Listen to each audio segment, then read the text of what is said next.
am back with a new video. Today I am baking, wait, should I even call it baking? Cheesecake, yummy cheesecake, I hope, with the Instant Pot.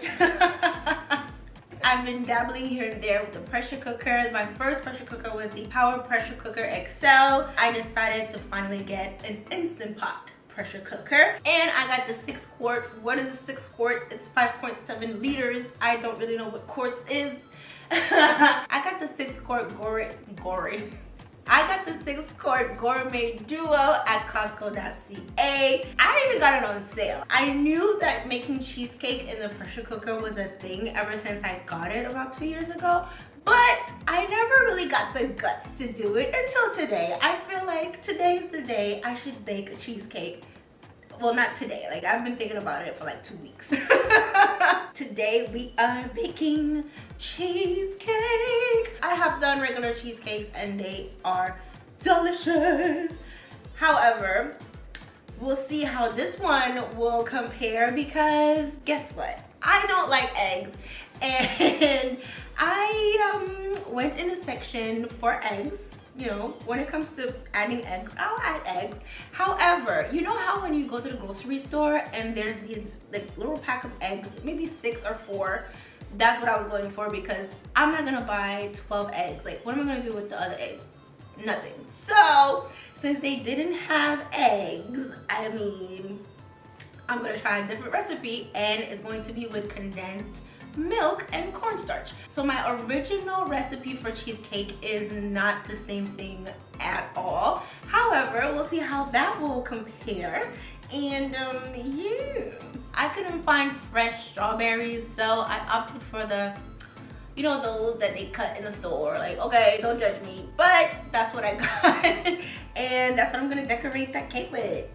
Alright, so enough babbling. Let me tell you what you're gonna need. The most important thing for you to have is a springform pan that fits inside the inner pot, okay? Really make sure that it fits in there. Make sure you also have a trivet. This one came with the Instant Pot. It's to lower things down, make things not touch the bottom of the inner pot. However, this one won't make my cake very stable, so I'll just fold it and then put the inner pot on top of it. Wow, I meant to say springform pan, never cook without your inner pot. Trust me. So for the crust, you're going to need graham crackers. I got them store-bought. This one was cheaper. It's the store brand. Why not? Okay, usually for my regular cheesecake, I do get graham crackers, the original ones. But I got this one instead. I'm also going to give you the measurements in the metric system because when it comes to baking, it's just like science. You need some precision. So it's better to have your measurements by weight. When it comes to like tablespoons or teaspoons, that's fine. When it comes to putting water in a pot, like I won't say like 18 milliliters. Does that make sense? So to make sure that you get the right weight, you're also gonna need a scale. These are very inexpensive. I don't remember how much I got this for, but really inexpensive. So before you start doing anything, all of your ingredients have to be at room temperature. You're gonna take some parchment paper and your springform pan so that you can line the bottom of the pan. All right, so you're gonna take your parchment paper and you're gonna trace around. Make sure it doesn't move. I just made it move. It's not super straight, but I'm gonna cut this up. It should fit. There you go, it fits. It's not completely a circle, but you know, it'll do the trick. I'm also going to spray a little bit of coconut oil just so that it doesn't stick to the sides of the pan. Use a little paper towel just so that I distribute the oil all over. So there you go, you're gonna set that aside. I don't have a microwave, so I'm going to heat up 3 tablespoons of unsalted butter. While my butter is warming up, well, melting, I am going to weigh the graham crackers. So you're going to need 84 grams of graham crackers. Grams of graham crackers? Okay. So 84 grams of graham crackers. You're going to need 2 tablespoons of sugar. Just gonna mix all of the dry ingredients together. Butter's almost melted. Once your crust can form a shape, you know that it's been done properly. So you're gonna bring back your pan and drop that crumb mixture all in there. So you're gonna use the bottom of something very flat to flatten your crust at the bottom of the pan. Oh, and by the way, I'm using the recipe from mummyshomecooking.com, simply eggless. I don't like eggs, people. I'm gonna press a little bit on the sides right here so that it's good and flat. All right, so then it says to put it in the freezer while you work on your filling. I swear I didn't do this on purpose, but my nails, the tools, I mean. All right, cream cheese in the bowl. And we're going to mix it for 2 to 3 minutes on 2. Now add the sugar and the sour cream. Don't forget to scrape the sides of the bowl from time to time just so that everything's mixed in. So now we're gonna gradually put in the sweetened condensed milk until it's really smooth and creamy. Now you're going to add 1 teaspoon of lemon juice. I'm using the real lemon juice. Then you're going to also put in 1 teaspoon of vanilla extract and 59 milliliters of heavy cream and a mix of equal parts of cornstarch and water.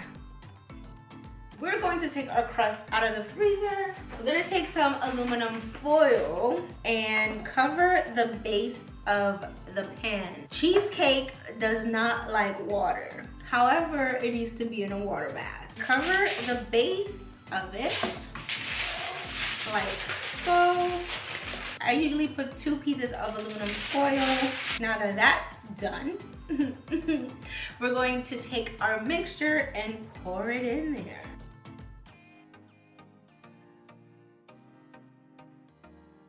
The recipe calls for just putting aluminum foil on top. However, I have seen other videos that put a paper towel on top and then the aluminum foil.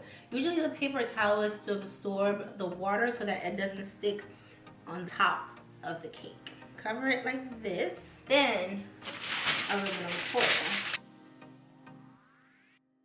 Okay, so we're gonna cut a little bit off. I don't know how much more this cake could be protected. A regular cheesecake doesn't need all of this TLC, by the way. I'm just saying. If I'm in a rush, this will not be my go-to cheesecake recipe. Like, this takes forever. We're gonna go ahead and move on to our star of the show after like 30 years. The Instant Pot. Oh no, first, since I don't have the appropriate trivet, I should make a sling. This is taking forever. And this is wasting a lot of aluminum foil. I'm just saying. I suggest heavy duty aluminum foil. Is this heavy duty? I'm saying yes. Ultra heavy duty aluminum foil. Hold it in like this. This recipe has a lot of trust in my ability to not drop this. All right, let's move on to the Instant Pot. Now we're going to put 1.5 cups of water into our inner pot. Insert the trivet. Make sure it's really snug into the body of the pan. The gourmet, there's no putting on pressure or non-pressure. It'll do it on its own. There you go. Now you're gonna go on pressure cook. Remove, keep warm, and put it for 30 minutes. And you let it do its thing. Once that it is done, you just have to wait about 10 minutes for it to do its natural release. You don't want to release the pressure right away. So after 10 minutes, we'll press the little button to release the pressure.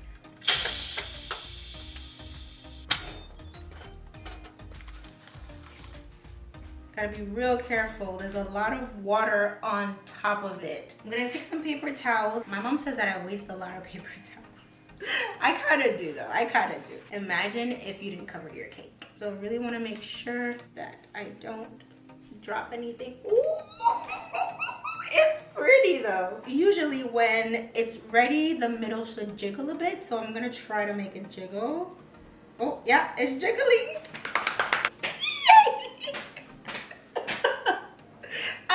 such a kid. So the middle jiggled. I do believe there's a little bit of water on top of it, so I'm going to have to use more paper towels to dry it off. So what I do is just tap on it and let the paper towel just absorb the water. I'm not gonna run it through because I did and I made a little boo-boo. The camera cut off before I could say this, but there was still water under, so I don't know what it's gonna do. I think I'll do a sour cream topping just to make it more uniform. I'm gonna take some sour cream. The reason why you wanna do it right now is because you want it to melt on top and not just sit on top. You need 2 tablespoons of sugar, some vanilla extract, and then just really mix it all in.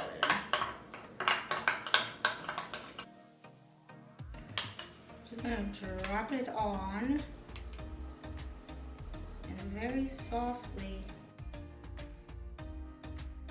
All right, so I'm gonna let that rest for about an hour and then put it in the fridge and come back tomorrow morning.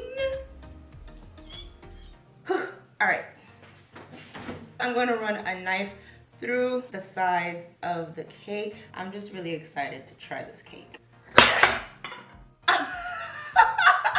So the reason why I have this bowl here is because once I release the spring form, I don't want this to just plop down. We're gonna release the spring form. Oh, that was easy. Okay.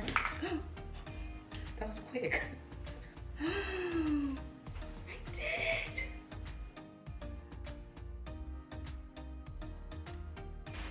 It's very good, by the way. All right, so I did the best that I could do to decorate this cake. I took some test shots, filmed it, did some pretty angles, and definitely tasted it a lot. And what I can say is, it's pretty tasty. And the crust is crunchy. I didn't think it would be because I saw that there was water that might have gone into it, but